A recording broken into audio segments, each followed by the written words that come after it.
Good morning, ladies and gentlemen. Welcome to Professor Ming's Strategic Insights. As we all know that recently the competition between the United States and Communist China has been increasingly intense. Normally, we pay more attention to competitions in areas like military and diplomacy. In fact, the competition in the high-tech area is even much more intense. Mainland China's basic research is relatively weak compared to that of the United States. So what they can do is to imitate, to copy, or even to steal from the United States. One of the common practices is to infiltrate the United States academic circle, like a research lab, research team, or that of a high-tech company. Today, we're going to concentrate on the question of how they infiltrate the United States academic community. The most common way for Beijing to do this is to provide a substantial amount of money to establish some kind of cooperative project, such as a joint program, research projects, research teams, research labs, and so on and so forth, in targeting at areas like AI, computer science, biological and medical science, engineering, or even material science, and so on and so forth. The problem with this kind of practice is that usually they're covert. They're hidden. They do not want the public or even the U.S. government to know about this. So they ask the recipient, either the lab or the individuals, to hide information from the government. And then that leads to the leak of the relevant either technology or scientific secrets. Furthermore, some of the money are coming from Chinese military or state-owned enterprises. Anyway, the party is behind all that. So the results of the research are usually transferred to China, and usually it could be dual use. Namely, it could be used for a civilian purpose or even for military purpose. And that's the most common practice. The most widely known project is the so-called 1,000 Talent Program or 1,000 Talent Project. It's established by the Chinese government in order to attract foreign scholars with high pay, funding for a research lab, for research team, or some kind of research project. Anyway, sometimes they're accompanied by some titles, such as Yangtze River Scholars or Yellow River Scholars and things like that. I have access to several lists. Actually, the names on the list are in the hundreds.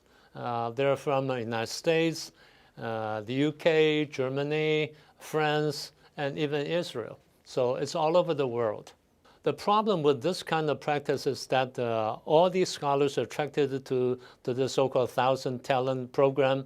They hold a full-time job in their own country or in their own universities, be them the United States, Japan, or Germany, or the UK, and so on and so forth. But they have a full-time pay, sometimes with a summer job in China, in mainland China.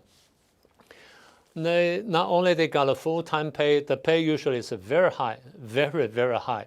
Couple of times of what you get in your own country or in your own university, in the United States or in Japan or in Germany. Sometimes they offer tax-free allowances and even substantial living expenses to cover your stay in China. And in some cases, they build a complete lab or research team for you in China. Actually, it's a copy of what you do in your own country or in your own university in the United States. Of course, all the research results belong to them. And in the end, all the research results belong to China. And they can utilize that for even business, commercial, or even for military purposes. The most notable case is Professor Charles Liebert, who was a department head of the chemistry department of Harvard University.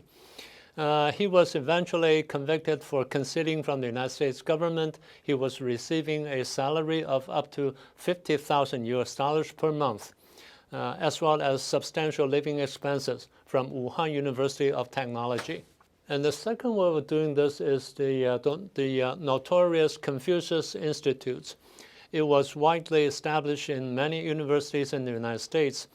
On the surface, it's an institution for teaching Chinese language and for cultural exchanges, but in fact, it's an institution for propaganda for Beijing.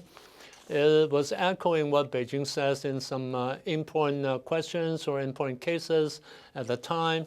And it's also an organization or institution for infiltration into United States academic circle. In the courses or in the curricula offered in the so-called Confucius Institutes, some of the so-called sensitive targets or the sensitive topics are concealed or dismissed from their curricula, such as Tiananmen Massacre, Tibet, Taiwan, Uyghur, Hong Kong, Falun Gong, and organ harvesting. So all these are dismissed or denied.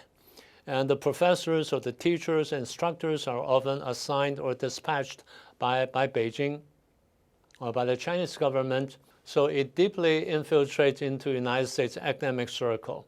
As of now, some of these Confucius Institutes are closed, but some are still operative under a different name. So that's something we must pay attention to. So as you can imagine, what comes up with it is usually a more strict and more frequent self-censorship on the part of the American universities and on American professors. But Beijing's efforts to infiltrate the United States academic circle doesn't stop there. They go down as far as to K-12, meaning to the levels of high schools and elementary schools. But this is a much more complicated question, so we don't have time for that.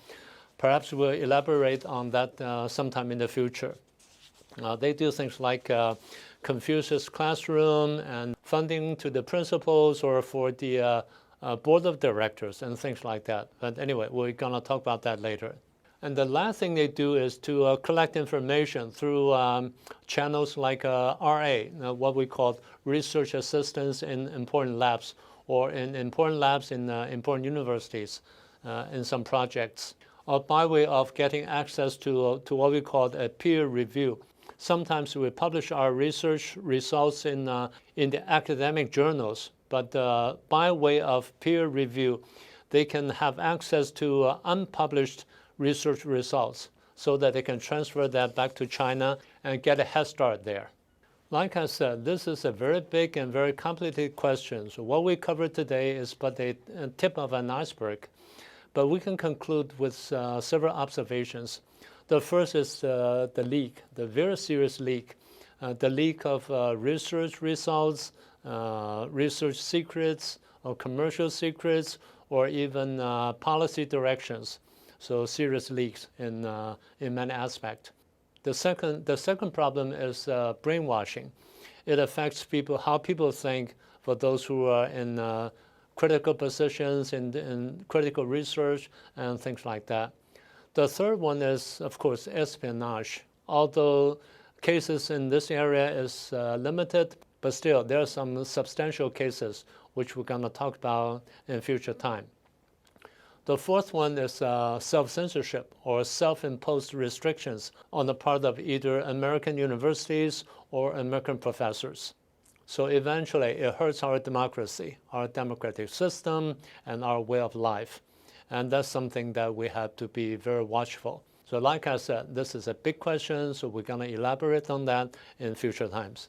And this is one I want to share with you today. I hope you like it, and please share it with your friends if you haven't done so. And please subscribe to our program, and please do remember to click the icon bell. I'll see you next time.